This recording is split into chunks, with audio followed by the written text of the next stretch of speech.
Елизавета Платоновна. Я на фабрике Карпова Ильича работаю конфетчицей. Фабрика наша теперь не просто постельная, а конфектно-постельная. Вот повелел мне Карп Фомич вас обучить еще и конфекты делать. Сейчас мы с вами сделаем конфекту, одним из самых простых способов, так что у всех все получится, даже не переживайте. В моде нынче восточные рецепты, поэтому мы с вами сейчас слепим персидский горошек. То есть вы слепите под моим руководством. Поэтому ручки вытирайте, пожалуйста, влажными салфеточками. Салфеточку потом рядом с собой на столе нужно оставить, нам это пригодится. Теперь ручки мы вытерли, салфеточку на столе оставили. Чистыми ручками раскрываем наш пакетик и сразу разрываем его по двум боковым швам. Работать будем на внутренней, чистой стороне пакетика, как на подстилке. Вытаскивать их ничего не нужно. Разрываем, на столе работаем, чтобы на пол ничего не выпало. Аккуратненько, по двум боковым швам ленточки. Возьмите, пожалуйста, по одному листику понравившегося цвета и по одной ленточке для упаковки. И я объясню, как можно упаковать. Листик на пакетик не кладем. Пакетик, если не притираешь, листик может прилипнуть, пожалуйста.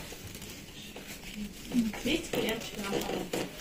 Итак, листик и ленточка. А ленточка? Ставим ладошку над столом. Пальчики мы растопыриваем. На ладошку кладем листик, так, чтобы серединка листика попадала в серединкой ладошки. В пазинке нашей ладошки.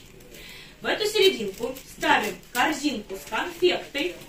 Вторую ручку помогаем и собираем наш листик пальчиками в кулечек. Затем пальчиком листик прижимаем и прям у кулечка лишний хвостик. Конфекта через букву К. Дело в том, что происходит оно от латинского конфектум, что означает изготовлено. Продукт готов к употреблению. Как вы думаете, кто раньше пользовался этим словом? Люди какой профессии латынь до сих пор используют? Медики. Медики, врачи, конечно, и фармацевты. Вот и раньше этим словом конфектум пользовались средневековые аптекари, которые готовили лекарства путем уваривания в сахаре фруктов, ягод, орехов или целебных трав. Это уваривание происходило в несколько этапов. Как варенье варят. Поварят фрукты с сахаром некоторое время, отставят до полного остывания. Снова немного поварят, снова отставят. И так несколько раз до полной готовности. Поэтому на готовые лекарства аптекари вешали бирочку со словом конфектум, которое означало, что лекарство сварено окончательно и готово к употреблению. А потом, со временем, это слово конфектум как бы перешло на сами эти сахарные лекарства. И их стали называть как? Конфеты. Конфектами, конечно. Эта буква К в слове конфекта напоминает нам о том, что когда-то конфекты были чем? Лекарством, конечно. В те далекие времена, когда сахар еще не умели делать из свеклы. До свеклы в средневековье из чего сахар делали, помните? Из сахарного тростника, конечно. Но ведь растет он только в странах с жарким, влажным климатом, да? Поэтому в Россию и в Европу сахар тогда приходилось привозить из-за моря, с родины тростника. Например, к нам в Россию во времена Ивана Грозного сахар привозили из Индии, через Персию доставляли, по Каспийскому морю, кораблями везли сахар. Путь далекий, опасный. Поэтому стоил такой привозной тростниковый сахар очень дорого. Из-за его дороговизны люди просто не могли себе позволить много сахара употреблять. Зато болезни от сахара в средневековье еще не знали.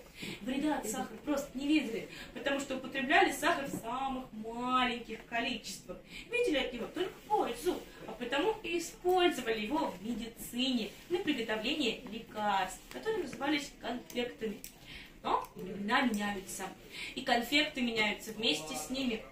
В конце 18 века люди научились сахар делать уже из сахарной свеклы, которая растет и в России, и в Европе. Следовательно, такой свекловичный сахар стал дешевле, чем привозной тростниковый, сырье тоже наше. И в 19 веке стали активно использовать именно свекловичный, более выгодный по цене сахар.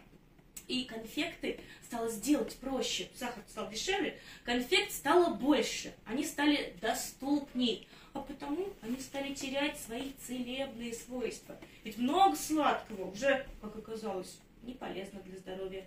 Постепенно, с появлением более дешевого свекловичного сахара, конфекты перестали быть лекарством и превратились в привычный нам десерт. Очень модное лакомство.